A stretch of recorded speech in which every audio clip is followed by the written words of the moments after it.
And sometimes as a doctor, the hardest thing to do is nothing. And we have to wait. We have to give it time. We have to let people get better. And then we can reevaluate and have a clearer picture of what's actually going on with the thyroid once people recover from whatever their stress, their sickness is. Welcome to the Mindset Mirror Connection podcast, the podcast where we debunk the eat less, move more, shrink more mentality and focus on what really matters, which includes your relationship with your body, food, self-worth, and the behaviors that align with all of those. I'm your host, Christina Hathaway, licensed therapist with specialized training in food and body obsession, certified personal trainer and nutrition coach. At the Mindset Mirror Connection podcast, we believe what you say in your mind, you see in the mirror. So let's have a conversation about that. Before we get into today's episode, I want to make sure you subscribe to this YouTube channel. Also, if you don't want to miss any content that's being dropped, make sure you hit that notification bell as well. I also want to know who are the people you want to hear from on this show and what topics would you like me to continue to cover. Thank you so much for your continued support. Now, let's get into the episode. Welcome back, everybody. I'm so excited to have you here at the Mindset Mirror Connection podcast. Today, I have Dr. Heather Sarin, and she is the founder of The Valley. For those of you who don't live here, that's Phoenix and Scottsdale and all the areas. Our only concierge endocrinology practice, which I absolutely love, that is Bright Endocrinology. Her innovative approach to patient care provides personalized solutions without barriers associated with health insurance, which I understand that very well. Her caliber of education combined with her compassionate demeanor has earned her recognition as a top doctor. She's an expert in thyroid disorders, advanced diabetes care, hormone replacement for men and women, weight management, osteoporosis, adrenal and pituitary disorders. She offers in-office fibroscans for the liver, thyroid ultrasound, and thyroid biopsies. So I'm so excited to have you, Dr. Sarin, because I don't think I've mentioned this to my listeners, but my mom had thyroid cancer. She had her thyroid removed. And like any mother I grew up in the 80s, early 90s, she didn't tell me. She did not tell us what was happening. She did not tell us that her biopsies came back, that it was positive. She just said, I have some, what did she say? Polyps that they're concerned about, is what she said. I didn't even realize that cancer was that was the actual diagnosis until I text my uncle, her brother, to tell him she's out of surgery. And he goes, oh, just don't worry, it's not hereditary. And I'm like, what is that hereditary? Because she didn't share it with me. So I have so many questions because she doesn't really answer them. She's just one of those moms who's like, it's fine, everything's fine. So this is selfishly for me, but also for our listeners. So thank you for joining me today. Yes. And that doesn't surprise me. I find a lot of people, I ask them if they have a family history and they say no, or maybe my aunt, something vague. And then they'll come back and they're like, I asked my mom or I asked my sister. It's like, oh yeah, I had that. Grandma had that and Shirley has that. And just no one talks about it. Why do they do that? I don't understand. And it's like that, like the past generation, like our moms that do that. I don't get it. But no, and then that's so important. So for those of you listening, sit down, a parent, write it down, get one of those voice notes in your phone and get your family history, because that is so true. So I just want to get right into it. What are the most common thyroid conditions that you see in women and how do they typically present? Maybe the ones that you're seeing the most in your practice? Yeah, overall, probably globally, the most common endocrine condition that we'll see is hypothyroidism or an underactive thyroid.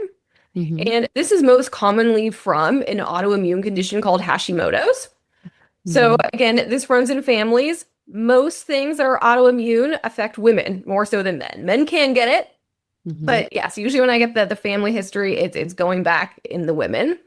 So we generally kind of assume if you have an underactive thyroid, assuming you haven't had surgery to have the thyroid physically taken out, you haven't had radiation to the head, neck, chest area, some type of cancer, or believe it, back in the day, they used to treat things like acne with radiation. Oh, that's nice. Yeah, we see older people and they've had that. That can kind of zap your thyroid.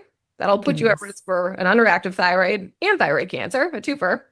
But usually this autoimmune condition, it's painless, but there's these antibodies that can affect the thyroid. So normally your body's making antibodies and its goal is to keep you healthy, to fight off a bacteria, a virus, But when it's against your thyroid will have some inflammation. Doesn't usually hurt, but just kind of over months, years, the thyroid just kind of slowly starts to stop working. That hormone production slows down and everything else slows down. Mm-hmm. A lot of times people think about weight gain, being tired.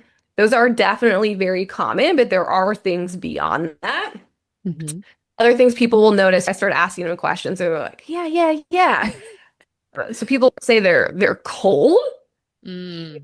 I am someone who chronically runs cold, and that's just me. That's Mm-hmm. me. But if it's a change from kind of your baseline, people's skin will get dry, even the bowels slow down, they're not moving. So people will get Pretty constipated terrible. because things just aren't moving through the system. Kind of Mm-hmm. similar if someone gets backed up when they're on a pain medicine or something like that.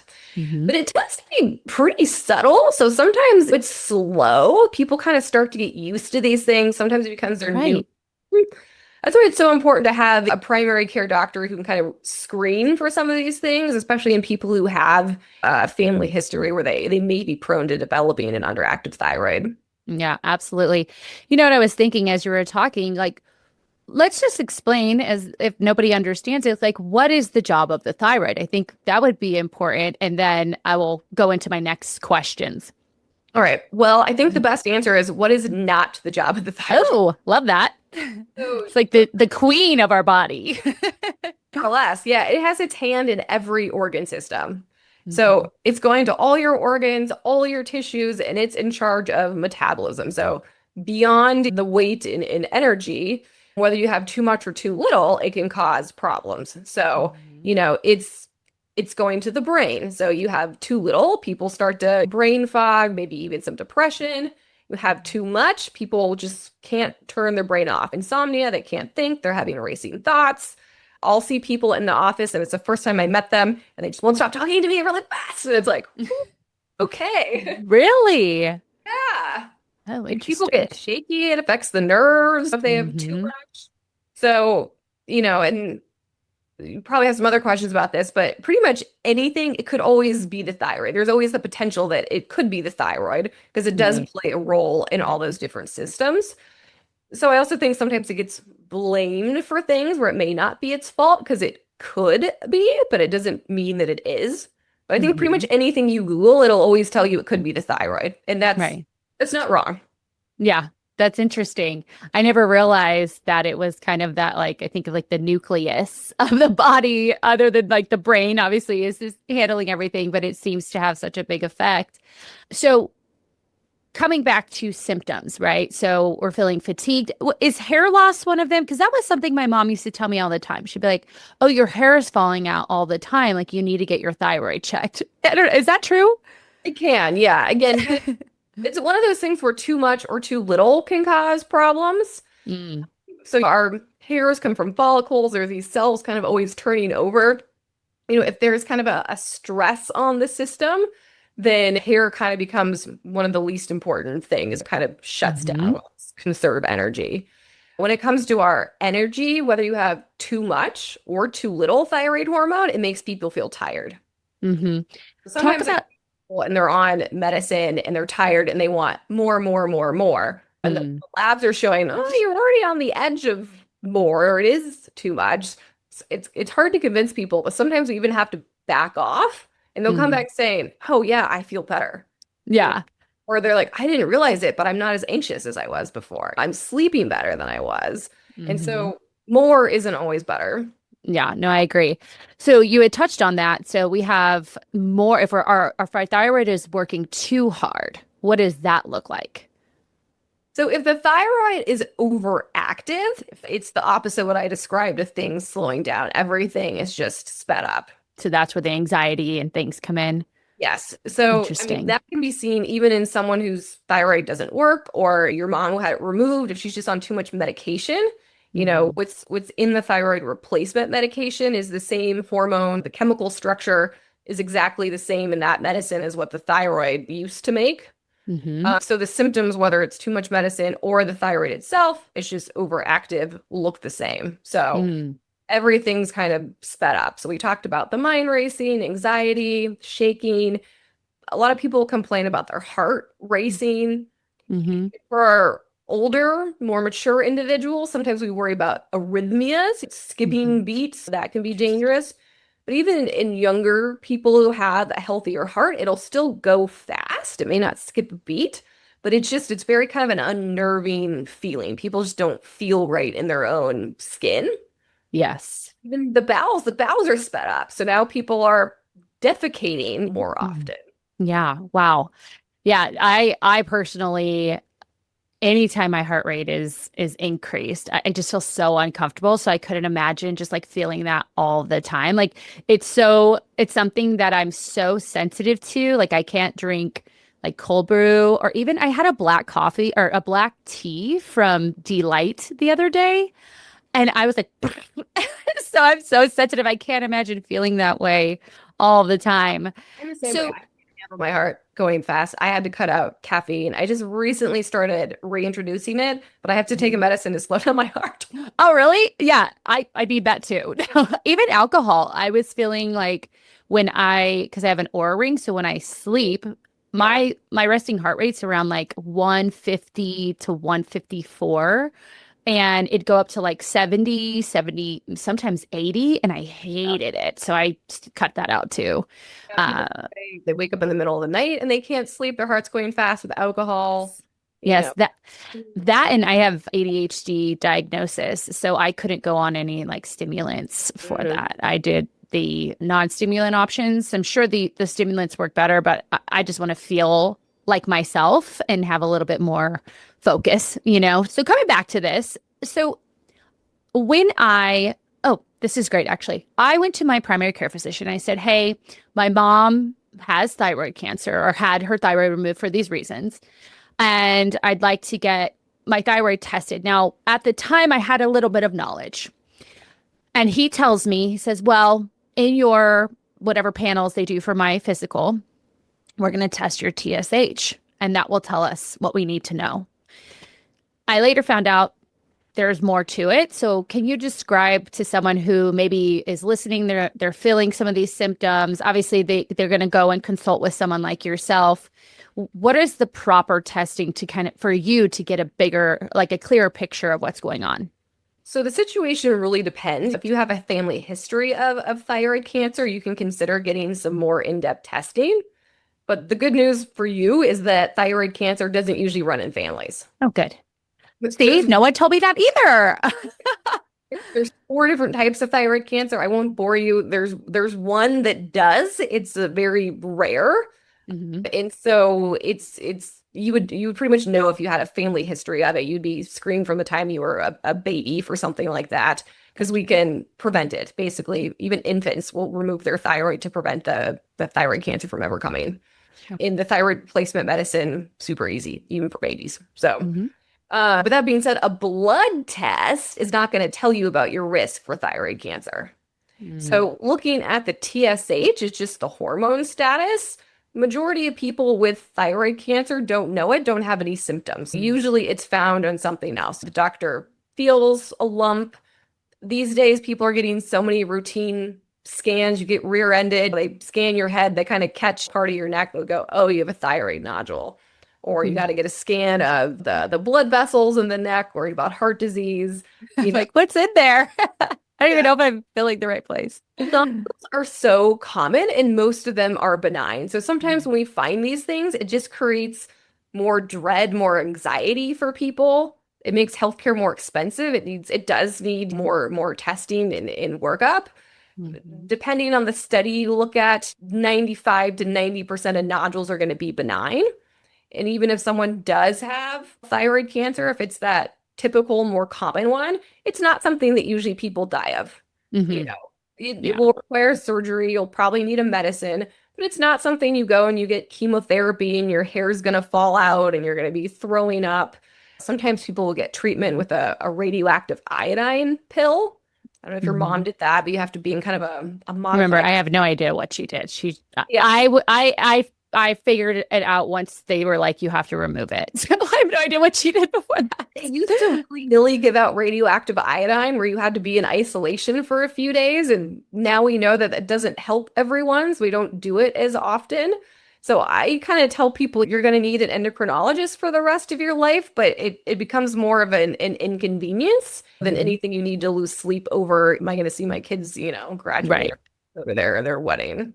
You know what drives my clients absolutely crazy is they're eating clean and doing all the workouts, but they don't see the weight budge. Their sleep is all over the place. Their hormones are through the roof, and they feel like they're going crazy. Yeah, it's frustrating because 9 out of 10 times it's something hormone related that no one's looking at. It's perimenopause, menopause. Our biology internally has shifted, but no one's changing the strategy as far as approach. What if perimenopause support included like therapeutic guidance, nutrition, exercise, and hormonal support all in one place? Seriously, it would be great if you didn't have to track down like 10 different experts just to feel like yourself again. That's why I created the Mindset of Menopause and have partnered with Dr. Jordan Trapp to create a comprehensive plan to your hormonal health. Together, we are making medical insight meet emotional strategy. So your symptoms make sense, your plan actually works, and your power comes back online. This isn't just support. This is your comeback season. Click below for more information. Yeah, that was something that when she said it, I at least had that knowledge. I didn't realize it wasn't hereditary because this whole time, even like I really enjoy the group I go to now. It's called TIA. It's like a women's health group in North Scottsdale. I really enjoy them, but they didn't even inform me that, yes, we can screen and you should, but it's not actually something that's hereditary other than that rare version. Right. Yeah. If someone has kind of a questionable family history, again, there are these very, very, very rare conditions. There's a few families in the country where that type of thyroid cancer can run in the family, but you usually have to have multiple like first degree relatives with that. So they usually say like three. So, your mom, your sister, I'm an only child, so it would be impossible for me to have for three first degree family relatives with that. So sometimes kind of that questionable area, then we will start to screen family members a little closely. And usually you just need an ultrasound. You just got to get a picture. You got to look at the thyroid.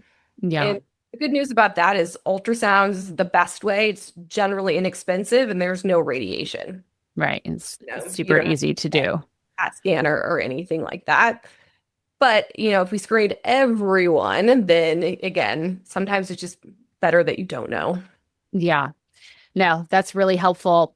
Just kind of shifting gears, I study so much about like metabolic disorders and how, diet culture has affected us in regards to not eating enough, not having enough energy. We're seeing things like insulin resistance and a lot of like HPA access issues and this and that and the other thing. I'm curious what your thoughts are on that and what does research show about how we've eaten in these like low calorie deficits? Does that actually affect our metabolism? And if so, how? So that's a hard question to answer. I mean, we do know that kind of chronic restrictive eating does lower people's metabolic rate. We don't see any data that it's actually like throwing off someone's TSH where it's going to be through the roof and now you need medicine. So there are some mechanisms that we just don't quite understand as to how that happens. I see women, they've been on the same medication dose for years, and then suddenly that dose doesn't work anymore. Something's just kind of shifted, and it can be hard to explain. We know that kind of chronic dieting, stress, things like that definitely can play a role with your thyroid. Usually it's more of a acute situations where something major happens. We'll see people's thyroids be off. They're going through a divorce, their mom dies, something big, and we will see that their numbers are off. The other thing is if people are sick enough to the point they have to be in the hospital, that'll really throw things off. Interesting. So yeah, because people are in the hospital, they'll check labs, like kind of looking to see what's wrong, and the thyroid will be a little bit off, and people want to try and hang their hat on that. And that's probably not it. It's usually more of the thyroid reacting to the situation itself of whatever the underlying condition is. And sometimes as a doctor, the hardest thing to do is nothing. And we have to wait. We have to give it time. We have to let people get better. And then we can reevaluate and have a clearer picture of what's actually going on with the thyroid once people recover from whatever their stress, their sickness is. Yeah, that's so interesting. Yeah. It just seems to be such a buzzword. Metabolic disorders and insulin resistance. And there's some truth, at least from what I've read about that, but it definitely is. And and they don't necessarily talk about thyroid specifically, but if we're talking about a metabolic disorder, wouldn't we be talking about the thyroid? Or am I wrong? When it has a metabolic disorder, we're usually kind of talking about like the constellation of that insulin resistance, an unfavorable cholesterol or a lipid Mm, profile. We look at body composition, kind of where the fat is, that belly or that visceral fat has a higher risk for mortality, people dying, heart attacks, strokes. And that's not necessarily the thyroid's fault. yep. Mm-hmm. I think metabolism is kind of a catch-all term. It can mean different things. So you just Mm-hmm. have to know in which situation are you really applying that. But I will tell you if the thyroid is underactive and it's unrecognized or it's undertreated, someone's not on enough medicine, that it can cause shifts in those parameters. Interesting. So we will see that if someone's TSH comes back and it's high, meaning the thyroid's underactive, it's undertreated, that their cholesterol will go up. Mm, So if we that's good to treat know. the thyroid, give it a little bit of time, recheck the cholesterol, we'll see that it will improve. So the thyroid does play a role on those metabolic parameters. It's not necessarily those metabolic parameters affecting the thyroid directly. Love that. No, that's really helpful. I think a lot of people just associate the two.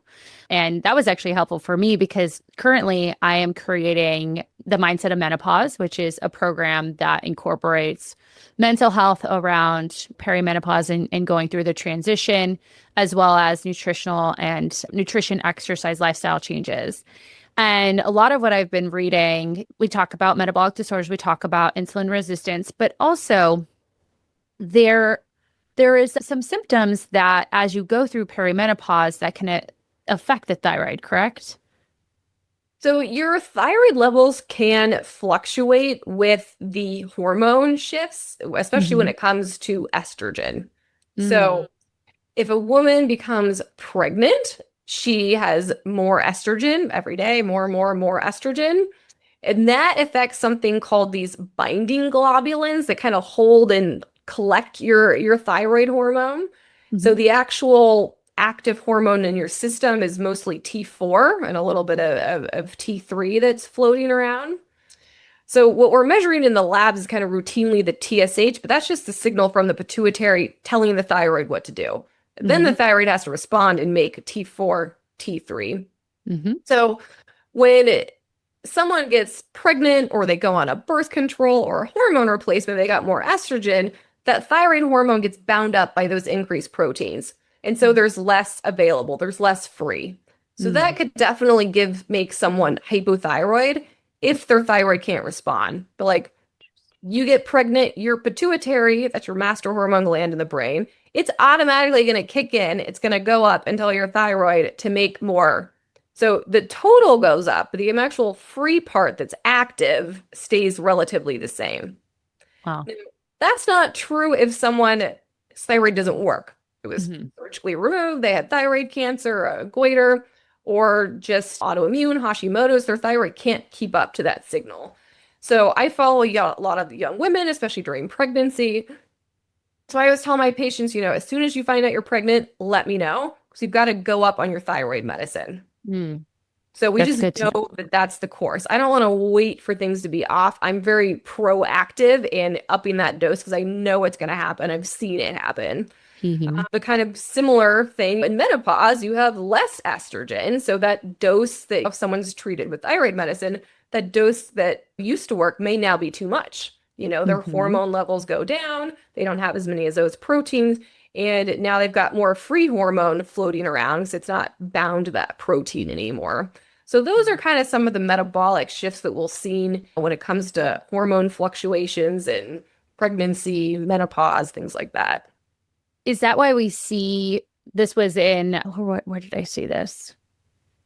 I've read so much about menopause, as much whatever I can get my hands on, I'm reading it. But they talked about like having more flares of like Hashimoto symptoms as you're going through perimenopause. Do you see that with your clients, or is it just like case by case scenario? Yeah, that's hard to say. It's a little more case by case, you know. Hmm. The the things that people will usually kind of notice if they're having issues with is usually related to like inflammation. So Hmm. people will say they have more joint pains, they just feel a little more achy, they're bloated. Yeah, swelling, the brain fog, those type of things. And sometimes stress can bring that out. There's a correlation that some people with Hashimoto's, those thyroid antibodies, can be sensitive to certain foods. So gluten's a big one.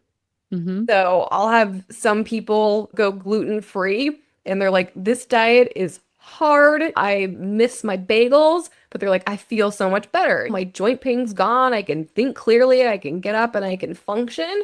And so it's a challenge, but people will feel better even if they don't have a true allergy or it's not celiac disease. Hmm. We think some people might be a carrier for something like that, where they don't overtly have it, but they can be symptomatic. And there's not a good like blood test for that. It's really more kind of trial and error. Hmm. A lot of That's these real. autoimmune things tend to run together. You know, Yeah. people with Hashimoto's, they're more likely to have something else than the average person off the street that's autoimmune, type 1 diabetes, rheumatoid arthritis, things like that.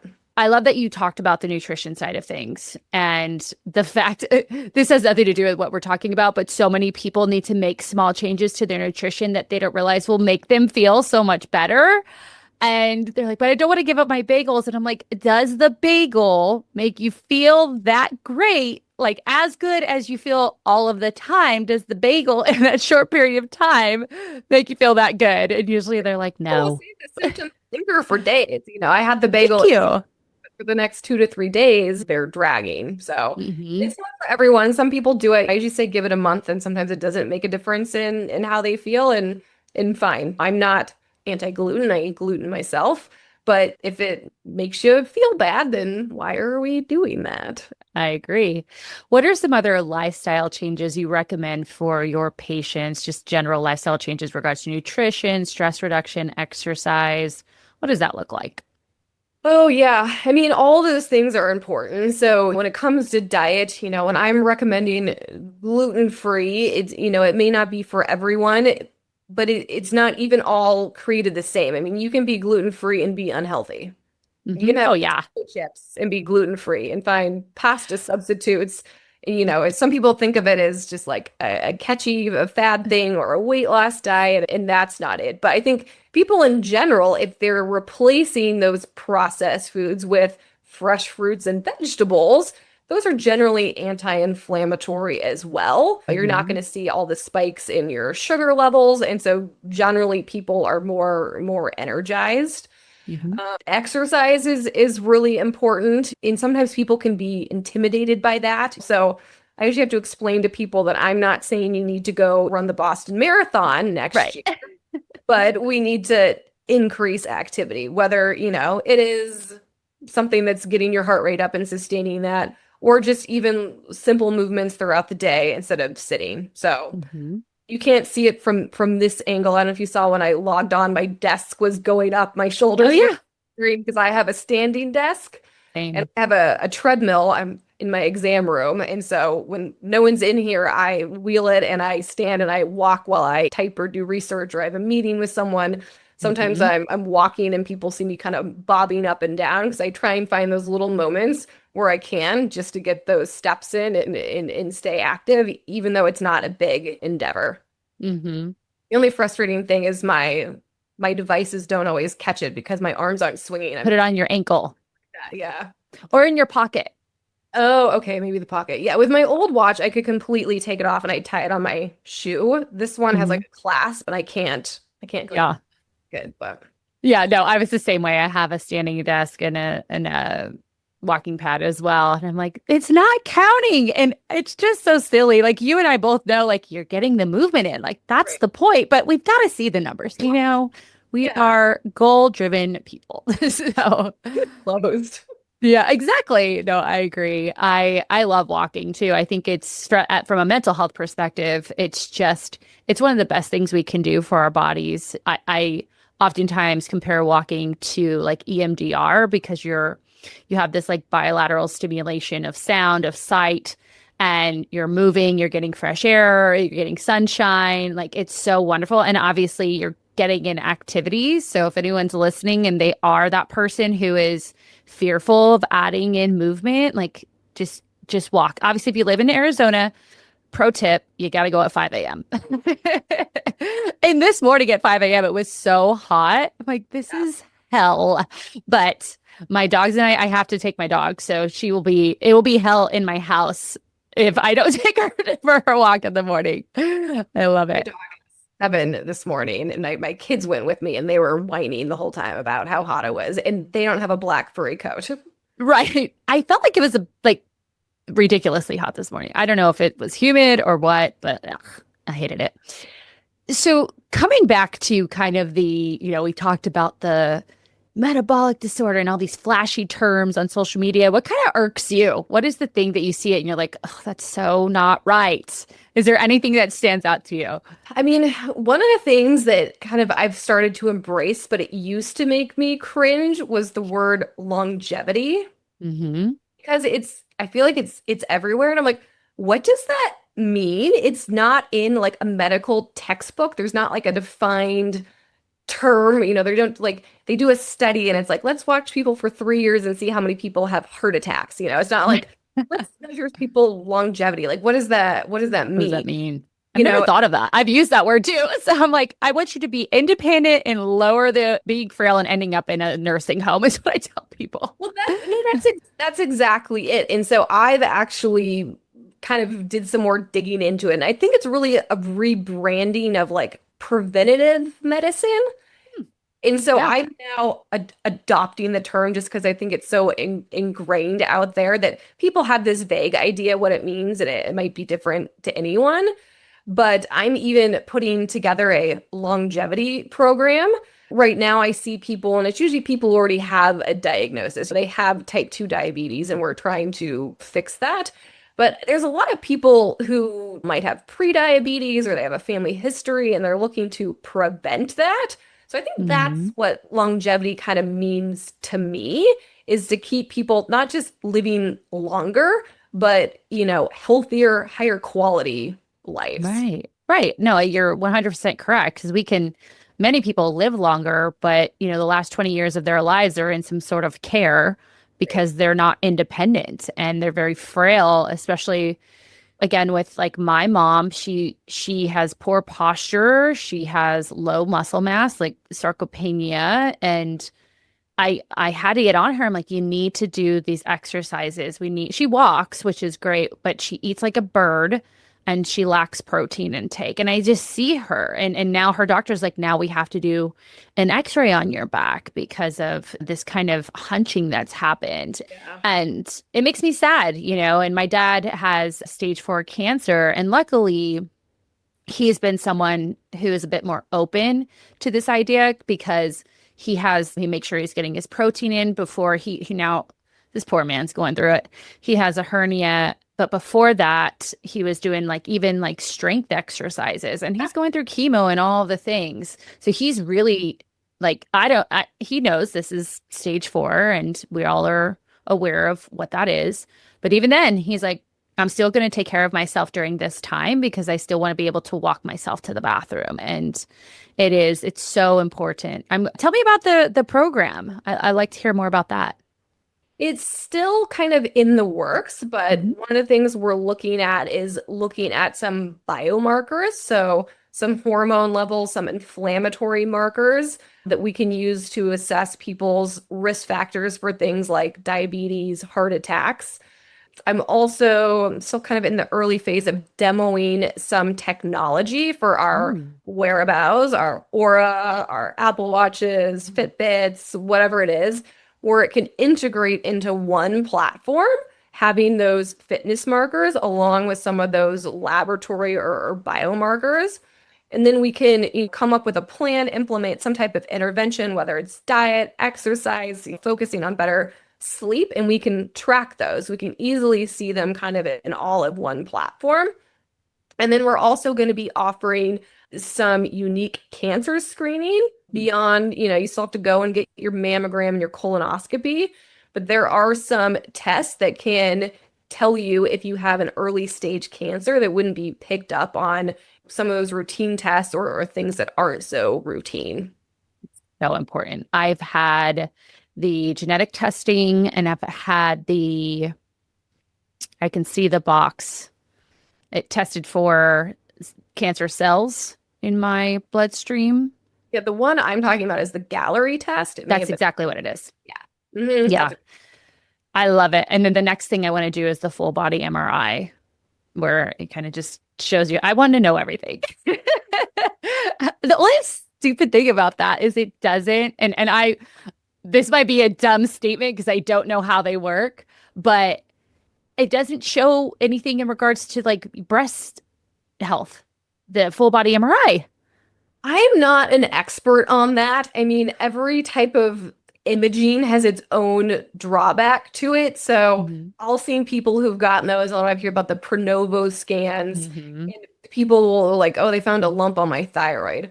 But MRI isn't very good for telling us much information about the thyroid nodule. The ultrasound, we can much better characterize just by looking at it and kind of predicting, is this a high risk? Is this a low risk nodule? But does it need a biopsy, or we actually have to look at those cells? And so a lot of times you just have to put these things together, where the scan will tell you if you have a nodule. But like I said, there's not a blood test. You really just need a biopsy to know is that. Even the Gallery, the cancer test, doesn't pick up thyroid. It's one of the only ones it doesn't pick up. Of course. So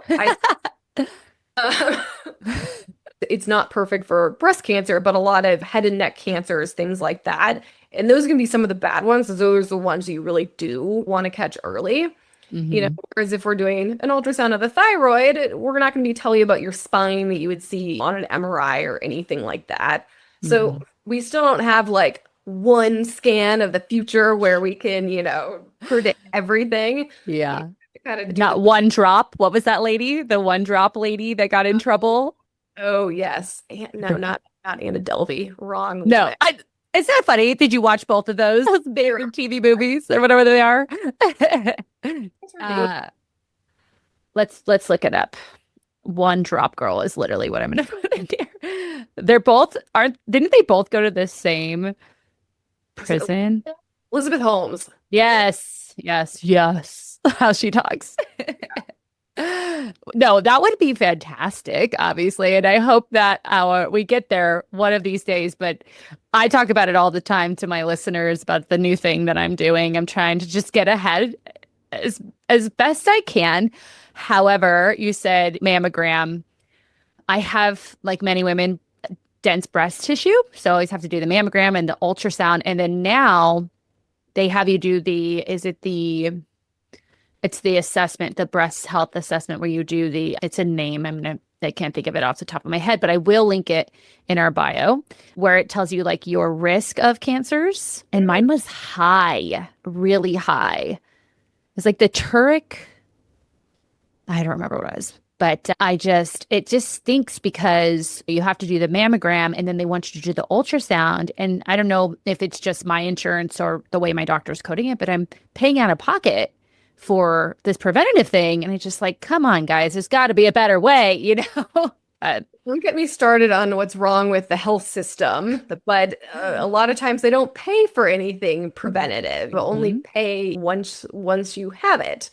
So even in the longevity program I'm developing, it costs money. Some people have a hard time swallowing that, but it can save you money in the end, and prevent you from having to take all those medicines, ending up with cancer and treatments and things like that.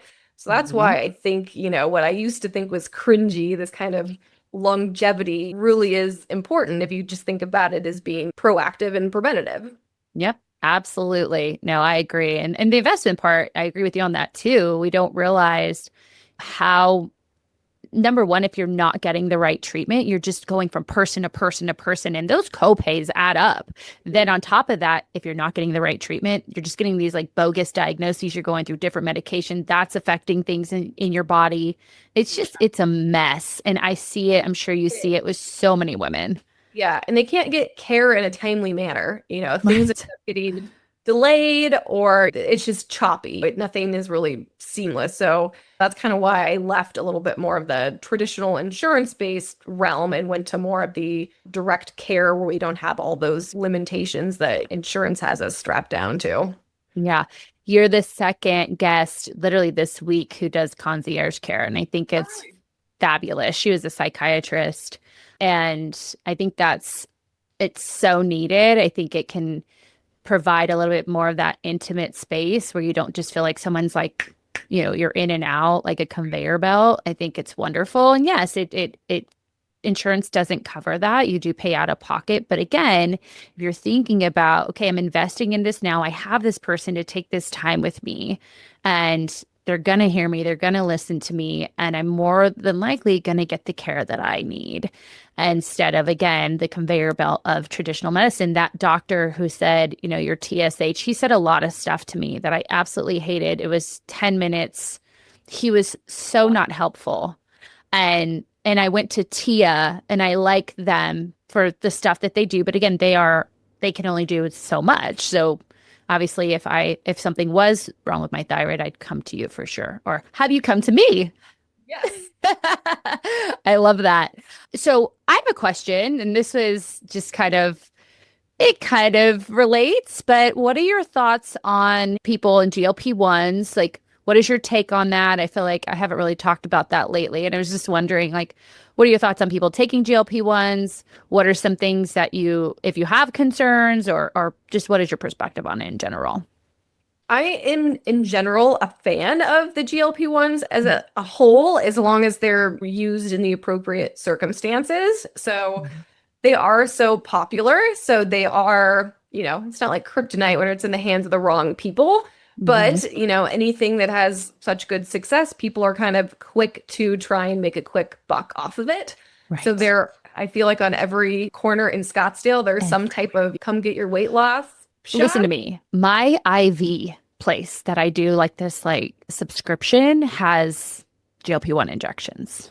And I get that's like a nurse there, but still I'm like, if I just feel a little sick, this is where I come to like sit in a nice chair and like put some aromatherapy in my nose and an IV in my arm. Like I'm not going to get GLP-1s here, but go ahead.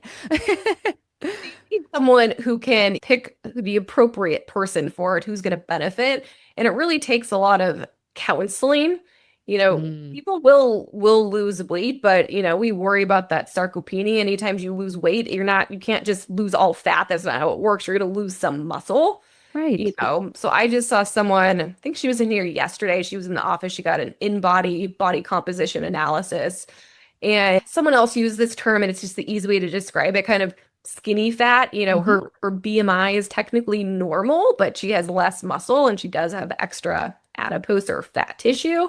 And so we talked about before trying to lose any weight of actually trying to put on that muscle and bulk up. Don't do a calorie deficit. You got to build that muscle before you try and lose.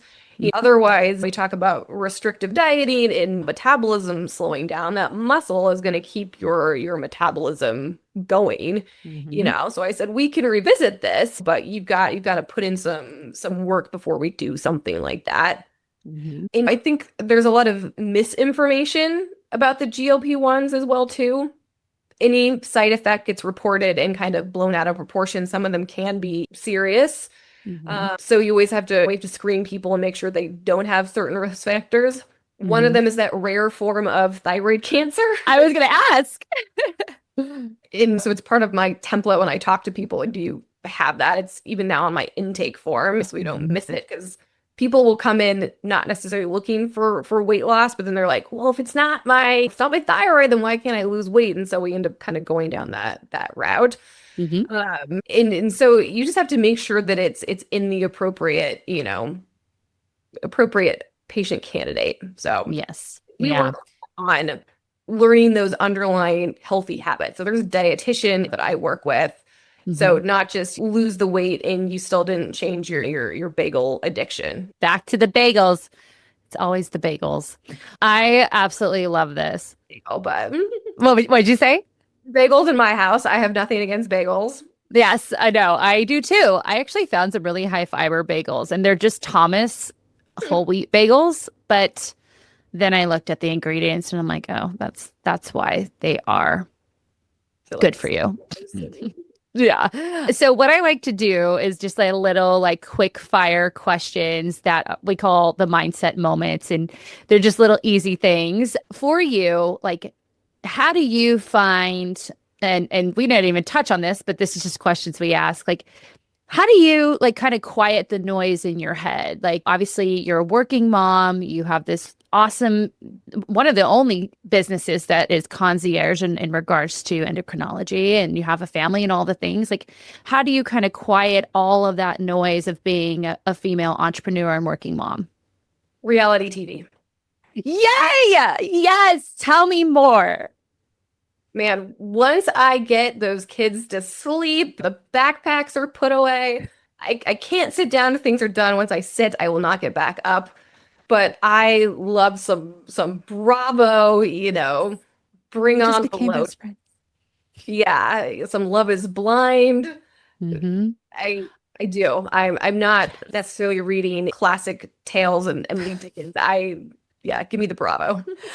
Everyone listening is cracking up because I talk about this all the time. I'm on my Love Island kick right now. I don't know if you're watching that. I'm obsessed with it. But yes, I love all things Below Deck, Southern Charm, A Summer House, all of the things. That's awesome.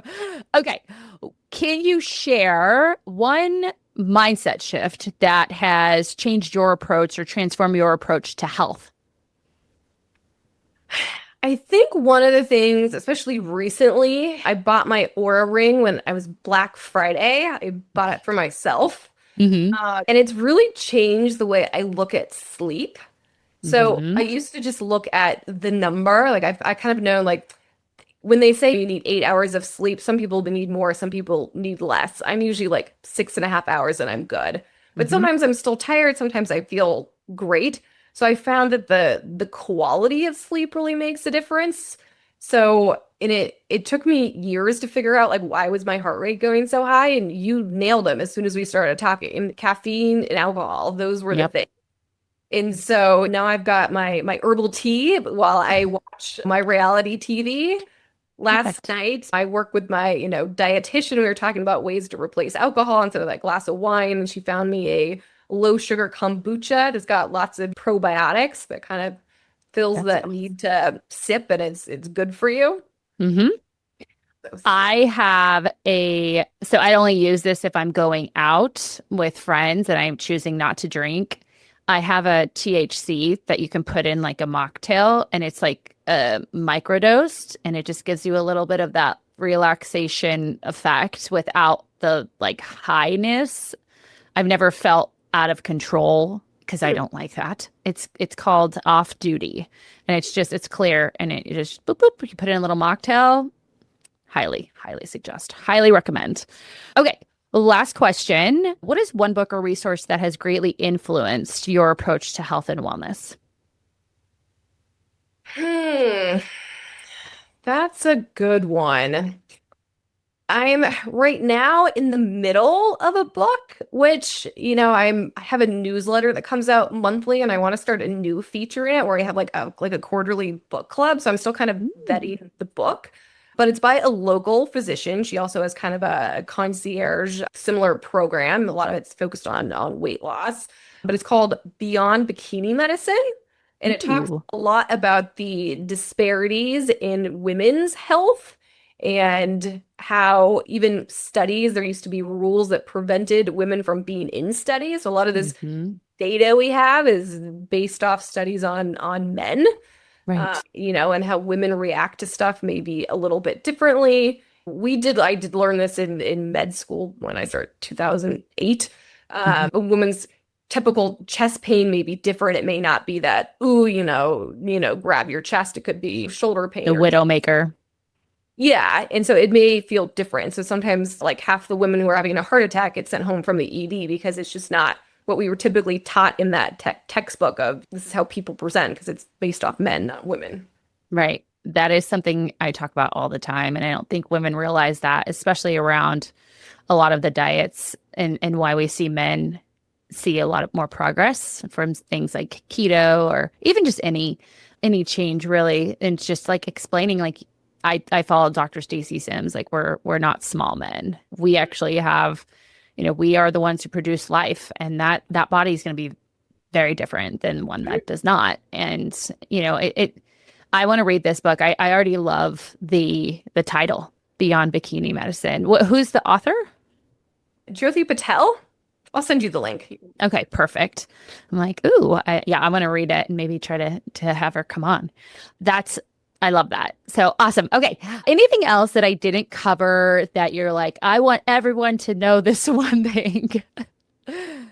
I mean, I think we talked a little about how the thyroid sometimes gets blamed for things that it may or not be it. So I think just letting women know that sometimes they need to advocate for themselves when those tests come back. The thyroid tests come back normal. If it's not the thyroid, then what is it? Sometimes you kind of have to push beyond just kind of those routine screening tests.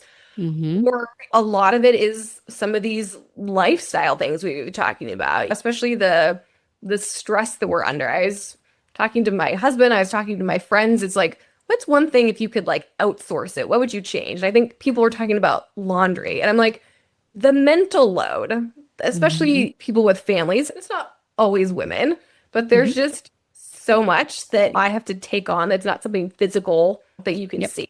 So yes, my husband knows how to get the kids dressed and brush their teeth and, pack their lunches, but does he know where their dentist is? Does he know how to call them? Does he know when their last The name of the teacher? Right. There's just so many things that I think take an impact on that. And sometimes mental health will have, physical exacerbations too. And sometimes it's hard to tease apart, what's what.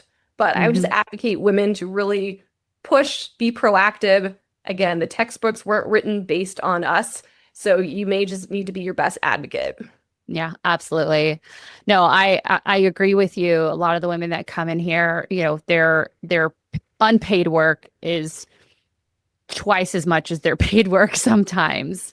And even in a partnership. And, we've been taught to take care of others. We've been taught to not say no, like to be needed, to be motherly, but we've not been taught how to do that and take care of ourselves at the same time. So our bodies, it's at the expense of our bodies. And we oftentimes can see physiological changes in the body because of a psychological issue. And just being a therapist, like even PTSD, you would see people with PTSD who had issues with diabetes, with IBS, with erectile dysfunction. And it was not caused by anything else. They just had this trauma and I shouldn't say not caused, but obviously it had a physiological response to the body to then cause these things to happen with no other underlying issues that would contribute to it normally. So I'm glad that you said that. So awesome. Okay. Well, I let everyone know where they can follow you on the interweb. Well, if you are thinking about needing to make an appointment with me, if you have any endocrine or you're interested in our longevity program, check out our website. So it's www.brightendocrinology.com. You can also follow me on Instagram. I try and post some health tips, things like that, some fun things. So I'm dr.heathersarin on Instagram. And on Facebook, I think I'm some combination of Bright Endocrinology and Heather Sarin DO. Yeah. Yeah. I have a huge group on Facebook and it's just a dying thing and I feel really bad, but I get it. Awesome. Well, everyone, please give Dr. Sarin a follow if you are interested. Oh, I do have a question for those who are outside of the Valley, like in other states. Can they still work with you? How does that work? So I only have a medical license for the state of Arizona. That's a good question. Because actually just this month, July 1st, we launched our telemedicine program where we'll be seeing people in any part of the state. And this is kind of a test, a little launch to see how it does, but it is a process to get a medical license in other states, but that may be a possibility in 2026. So if someone follows me, we'll let you know when we're ready for that. I love that. Awesome. Well, thank you guys. Thank you guys for listening. I hope you found this information super helpful. I know I did. I learned so much. If you haven't already, make sure to give us a follow or subscribe if you're watching us on YouTube. We also love 5-star rating and reviews. As I always say, that helps get this information out to more people. And you can check out the show notes for all of the links so that you can follow Dr. Sarin and or work with her, which I hope that you do. And I'm going to leave you the same way that I always leave you, reminding you that what you say in your mind, you see in the mirror. Bye.